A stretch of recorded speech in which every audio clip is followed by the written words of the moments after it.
Hey, how's it going, everybody? What's up? Welcome back to another Escape from Tarkov video. Today, we got a massive patch. Amongst the things in the patch, we've got audio, bug fixes, and of course, a fix for the invisible player bug. I have heard from behind the scenes that apparently there was a lot of different ways that you could abuse the invisibility bug. So, I am very hopeful that BSG has figured out every single one of them, and they have all been patched so we don't have to deal with fighting ghosts in Tarkov anymore. So, let's jump into the patch notes and let's have a read. So one cool thing is the group system. So rework the player group system. The new system allows players to gather your friends in the group in the menu, being able to use your stash or hideout while the group leader sets up the raid. So this is sick. So this is just another little quality of life thing. It's going to make the game feel a little bit more fluid when you are playing with friends. Group members no longer need to select the raid location, game mode, and time of day. All settings are handled by the group leader. After the group leader sets up the raid, all group members receive a raid invite. You can cancel the invite if you are not ready yet.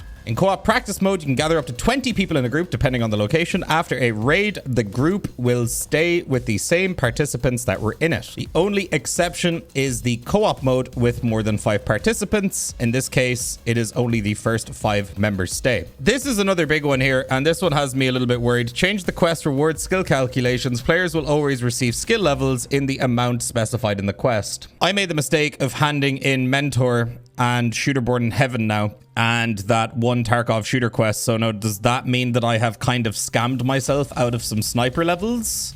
I don't know. That's kind of frustrating, but whatever. It's not that big of a deal, but it is definitely a little bit annoying. But, you know, it is what it is. We have a massive list of fixes here. Fixed an issue that caused invisible players and bots in raid. You know, I actually don't think I came across any invisible bots. Invisible players, though, all the time.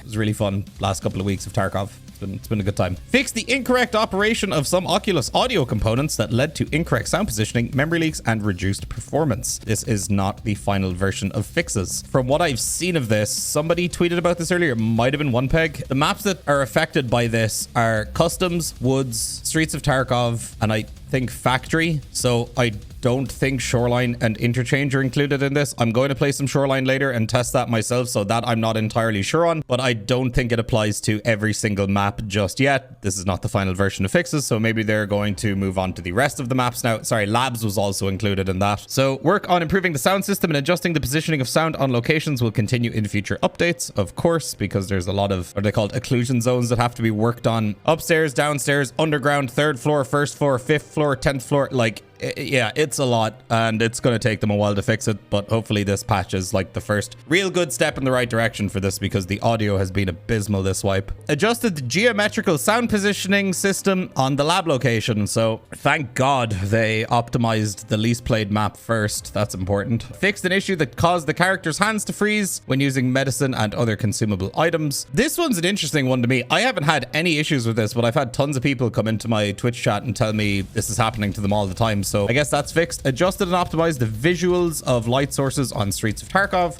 So that'll probably mean a few extra FPS. So maybe people with computers that couldn't run it so well, maybe give Streets a try again, see if it's any bit more playable for you. Fixed the AI behavior issue of Zraiki and his guards that led them to not attack hostile players at short distances. Fixed the visual clipping of specific chest rigs while using Glock pistols.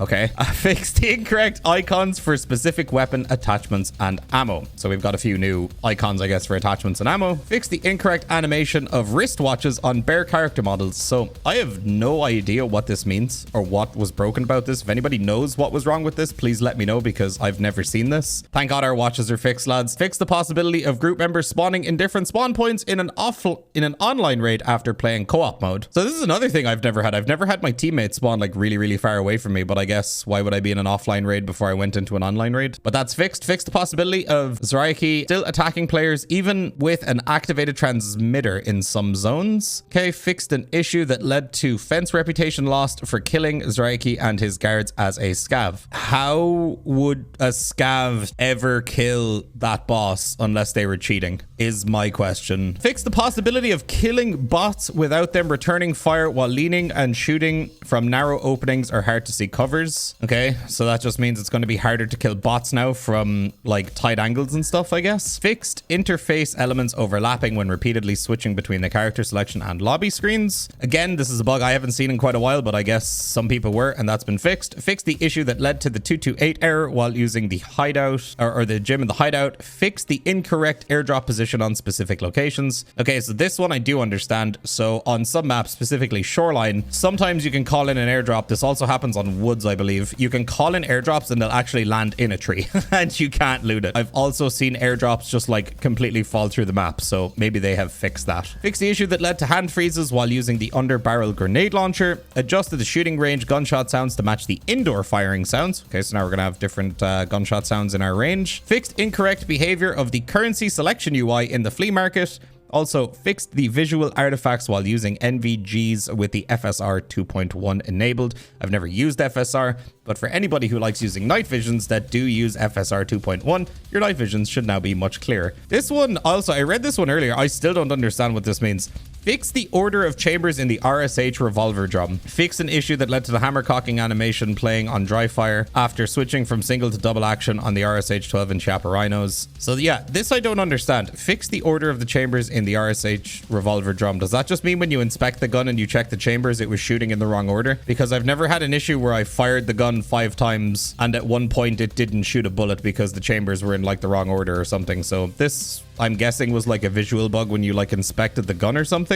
Also, fix the ergonomics penalty effect of some equipment. So there you have it, lads. That is the full list of patch notes. However, one thing I am exceptionally disappointed to not see being mentioned by BSG yet is anything to do with RMT. This needs to be spoken about. This needs to be talked about immediately. There are a lot of people getting banned, and there are a lot of malicious people out there that are trying to group in with streamers and drop them things and transfer things on the flea market that have actively bought those items from RMTers. And now streamers are getting banned for it. Other players can be getting banned for it too. This isn't just a streamer problem. You make a friend on a Discord, you make a friend on a Reddit, you make a friend through a Twitch chat, you play with them, not knowing they're an RMTer or a cheater, and you are now going to get a 60-day ban on your account, pretty much guaranteed. This needs to be done immediately. So BSG, please give us a statement. Reddit, get Nikita on the podcast or some shit and talk about it, because this is a massive issue. We need a line drawn, we need specific instructions, and we need to know